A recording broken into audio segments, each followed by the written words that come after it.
اهلا بيكم. عارف ان الايفون بتاعك بيقعد يتابع كل حاجه انت بتعملها عليه؟ بيسمعك عن طريق المايك وبيشوف موقعك من الجي بي اس وبيبعت كل البيانات بتاعتك لابل ولغيرها من الشركات. وكمان غير كده بيتبع الكاميرا والمايك والرسايل والمكالمات وحتى سيري، وكل ده وانت مش واخد بالك. في الفيديو ده هوريك ازاي تقفل كل الحاجات دي وتمنع الايفون انه يراقبك تماما او يبعت اي معلومات عنك لاي حد تاني. بس قبل ما نبدا يا ريت تنزل تعمل سبسكرايب عشان ده فعلا بيساعدني جدا. بسم الله ويلا بينا.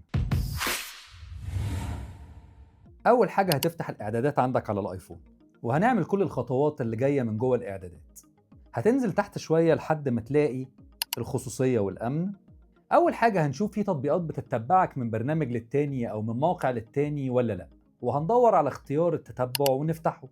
هتلاقي اختيار بيقول لك السماح للتطبيقات بطلب التتبع. الموضوع ده بيخلي الشركات تتابع كل اللي انت بتعمله، رسايلك ومكالماتك واستخداماتك وكل حاجة تقريبا. فلو الاختيار ده شغال اقفله فورا، ولو في اي ابلكيشن طالب اذن تتبع اقفله برضه. وخد بالك دي من الحاجات برضه اللي بتاكل من بطارية جهازك، بس الموضوع ده هنعمل له حلقة لوحده عشان مهم قوي. نرجع ورا خطوة وهنكون لسه جوه الخصوصية والأمن، وهننزل لتحت خالص لحد ما نلاقي التحليلات والتحسينات. هنضغط عليها، هنلاقي كمية اختيارات كتير جدا للتحليلات وغالبا كلها بتبقى متفعلة. وأول واحدة فوق بتقولك إنك بتساعد أبل تحسن منتجاتها عن طريق مشاركة بيانات الاستخدام والتقارير اليومية والكلام الحلو اللي إحنا مش عايزينه ده. ولو نزلت تحت شوية هنلاقي حاجة اسمها تحسين غسل اليدين. الميزة دي بتحسن غسل الإيدين بتاعتك عن طريق إنها بتشارك شوية بيانات حركة وصوت مع أبل. يعني كل مرة بتغسل فيها إيدك الآيفون بيراقبك وبيسمعك حرفيا، خصوصا وانت في الحمام. أنا أكيد مش عايز حاجة زي كده تحصل. وهتلاقي حاجة تانية اسمها تحسين تطبيقي صحتي والنشاط. الميزة دي بتبعت لأبل كل حاجة تخص رياضتك وصحتك، زي موقعك التقريبي وقياسات القلب لو انت لابس أبل واتش، كل ده بيروح لأبل. بس أنا عن نفسي مش هقفل الخاصية دي، لأن موضوع الصحة وإن هي تكتشف حاجات معينة صغيرة طبعا مش كبيرة قبل ما بتحصل، دي ممكن تساعد ناس كتيرة وساعدتني أنا شخصيا قبل كده، فأنا مش هقفل الموضوع بتاع البيانات الصحية.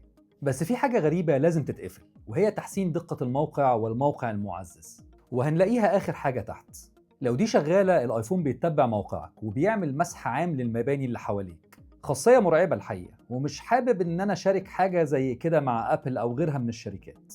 وطبعا هتلاقي طبعا المشاركة مع مطوري التطبيقات اقفلها فورا من غير ما اقعد اشرحها كتير. ومشاركة تحليلات اي كلاود ملهاش اي لازمة ويا ريت تقفلها.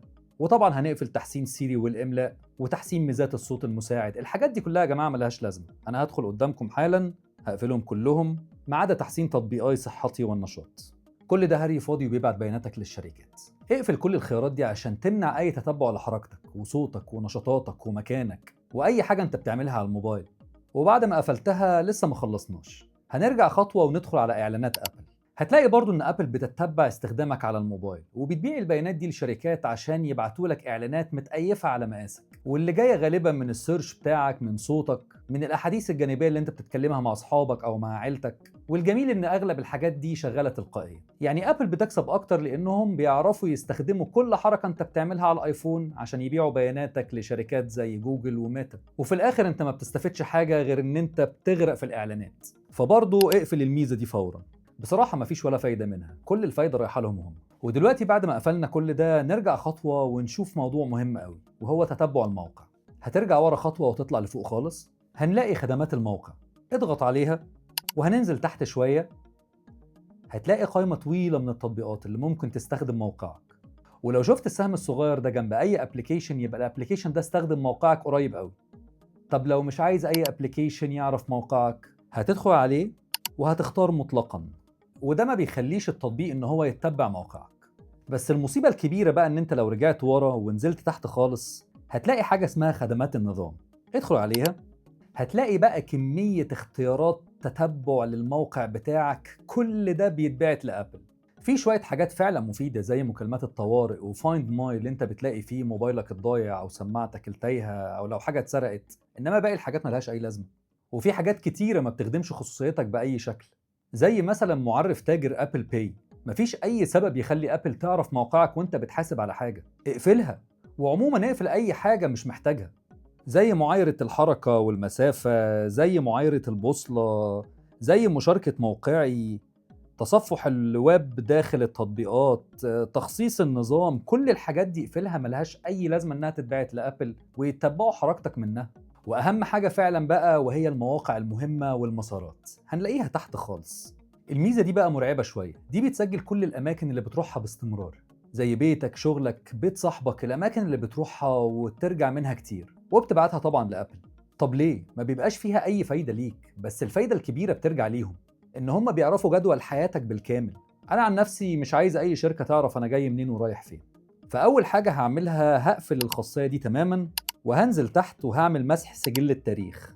وبعد كده هنرجع خطوة لورا، هنلاقي حاجة اسمها تحسين المنتج، وهنلاقي حاجات زي تحسين دقة الموقع، اقفلها، وتحسين الخرائط، اقفلها، وخلي التوجيه وحركة المرور وتحليلات ايفون.